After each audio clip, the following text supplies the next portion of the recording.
Түштүк Кореяда коронавирус илдетин жуктургандардын саны bir күндө 2 эсеге көбөйдү. Түштүк Корея вирусту жуктургандардын саны боюнча Кытайдан кийинки эле орундагы өлкөгө айланды. 763 киши ооруну жугузган. Бул bir сутка мурдагыга караганда 161 учурга көп. Түштүк Кореяда коронавирустан 7 киши каза болгону кабарланды.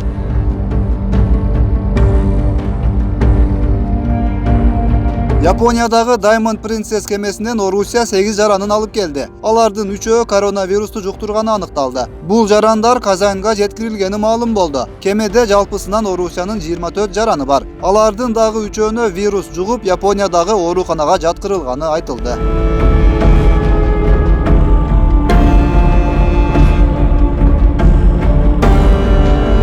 Кытайдын өзүндө коронавирустан 2442 адам өлдү. Кытайдын саламаттыкты сактоо боюнча улуттук комиссиясынын маалыматына караганда 23 000 киши оорудан айыгып чыккан. Жалпы өлкө боюнча илдетке чалдыккандардын саны 77 000ге жакындады.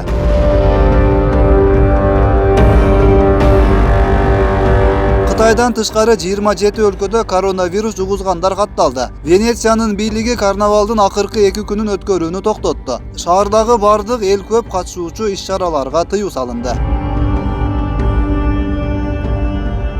Италияда вирустан 2 адам каза болду. Аны жуктургандардын саны 89 адамга жеткени кабарланды. Италиянын премьер-министри өкмөт мүчөлөрүн чукул жыйынга чакырды. Өлкөнүн түндүгүндөгү 20 шаар карантинге алынды. 50 000 адамга бийлик үйдөн чыкпоо тууралуу эскертүү берди. Карантинге алынган аймактарды көзөмөлдөө жагы полицияга жүктөлдү. Абалга жараша ал аймактарга армия киргизилиши мүмкүн экени белгиленди.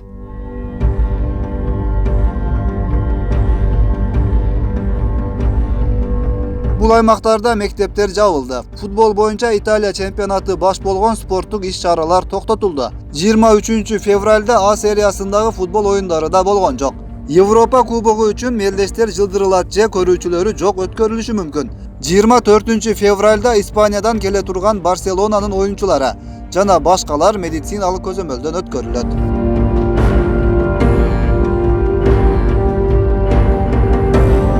Иран бийлиги коронавирустан дагы 2 киши набут болгонун маалымдады.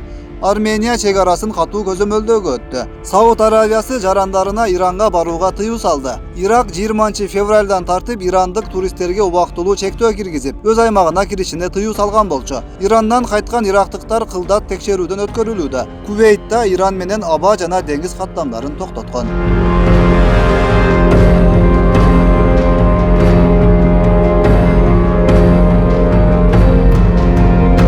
Иранда коронавирус жугузган жаңы 15 киши катталганы маалымдалды. Бардыгы болуп учурда бул ооруга 43 адам чалдыккан. Иранда коркунучтуу илдеттен жалпысынан 8 киши көз жумду. Бул вирустан өлгөндөрдүн саны жагынан Кытайдан кийинки орун. Ирандын саламаттыкты сактоо министрлиги маалымдагандай, өлкөдө 785 адам вирус жугузган деп чек саналууда.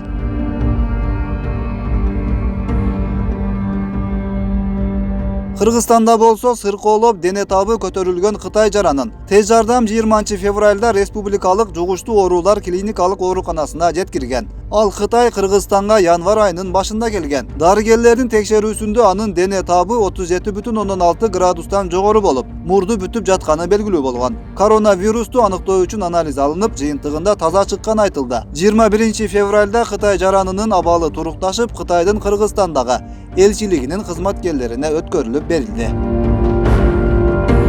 Коронавирустун алдын алуу иштеринин алкагында Кыргызстанда 150дөй адам дарыгерлердин көзөмөлүндө турат.